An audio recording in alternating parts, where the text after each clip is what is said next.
Hey guys, Dylan here, and today we have a very different video. We're going to be counting down the top 5 things you didn't know about Mortal Kombat. So I can't say that you won't know these things, because you might know these things. Like, some of these facts are pretty well known, but some of them are just a little bit different, and you probably won't know.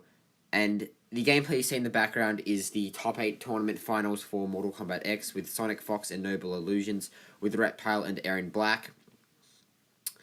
So I've been watching this quite a bit, and it's just, I thought that'd be pretty cool to include into it, as they're both very good players. And this is being counted down in no particular order at all. So with that said, let's see. Fuck! And what the fuck is it with you? I was looking at the light. Fuck! And what the fuck is it with you? I was looking. When Mortal Kombat first hit the gaming scene, it became an instant hit due to its gore, intense violence, and adult themes, which immediately distinguished it as an edgier and more adult-orientated product. The use of blood and the fatality system caused a massive controversy, as talk of the game reached parents who were concerned about the kind of message it would bestow on their children. This pushing of the boundary caused many to discuss whether the kind of content that could appear in games needed to be regulated.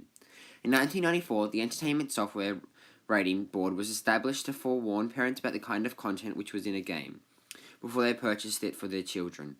This primary concern due to the Mortal Kombat shattering of taboos with its inherently brutal and bloody persona.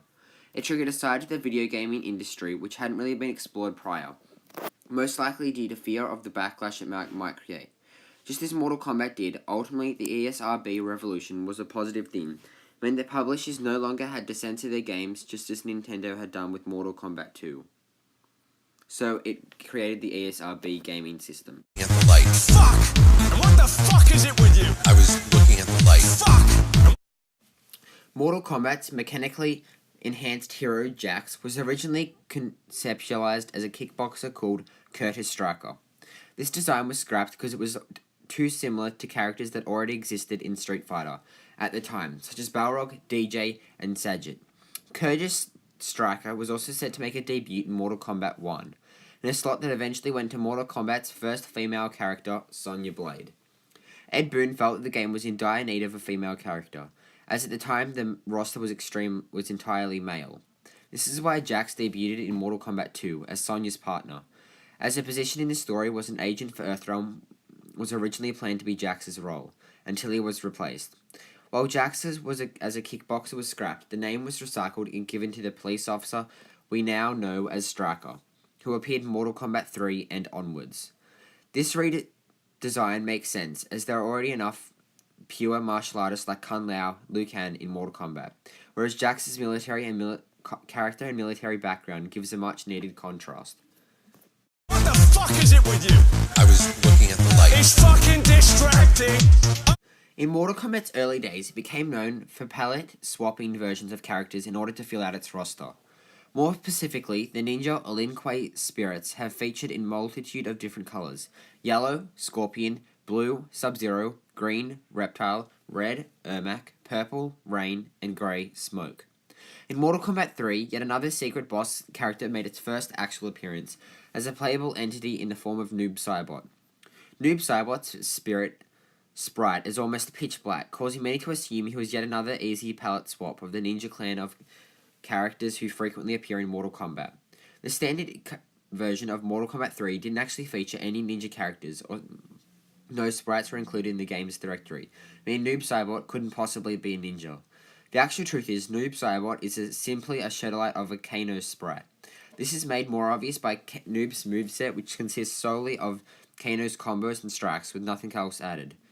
But this was changed in the release of Ultimate Mortal Kombat 3. Oh, good! It's fucking distracting! Oh, good! It's fucking The original Mortal Kombat had a fairly small roster, with 7 playable characters, with only a few stages, and it was produced in a brief development period of 10 months. As groundbreaking and controversial as the game was, it wasn't intended to be such a landmark release at the time. Midway originally approached the team with the task of turning around a fighting game in the next year. The game's budget and production team was incredibly minimal, with only 4 people on staff. It's astounding that such a revolutionary title was made by such a small team.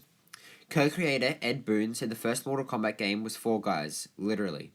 one programmer, Ed Boon, myself, two graphics guys, John Tobias and John Vogel, and a sound guy, Dan Toasty Forden, with the entire team. A 4-man team producing a quality fighting game like Mortal Kombat is truly an impressive feat. Distracting. Oh, good. It's fucking distracting. Oh, good. No. Mortal Kombat turned the fighting game genre on its head when it was first released in arcades due to its use of digitalized human models instead of animated sprites. The use of digitized models was mainly proposed as a concept because in early development, Mortal Kombat was originally supposed to be a game adaptation of the 1992 film Universal Soldier, starring Jean-Claude Van Damme.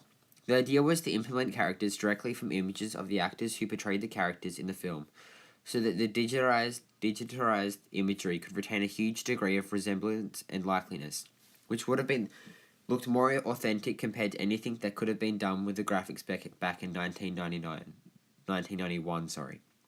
The adaptation deal fell through because Van Damme's schedule was reportedly too busy for him to star in the game himself. The production team had gotten quite far in development and decided to continue on with the project. A reference to this can be found in the form of Johnny Cage's first appearance in Mortal Kombat, which bears a striking resemblance to Jean-Claude Van Damme in 1988's Bloodsport. So there you have it. 5 Mortal Kombat facts you probably didn't know. I'm assuming you didn't know them. You might have known 1 or 2 of these, but I'm hoping you did learn something new out of this. So I want you guys to comment down like 5 questions or so, because I'm thinking about doing a Q&A soon. So just comment down like about 5 questions or so, and then I'll be answering them into my upcoming Q&A video. They can be as, I don't mind what the questions are like, just don't make them weird or anything, you know. I'm assuming you know what I mean by weird, but anyway, so with that said, I hope you guys did like this video. Make sure to drop a like, comment some questions down below, and I'll see you guys in the next video. Bye.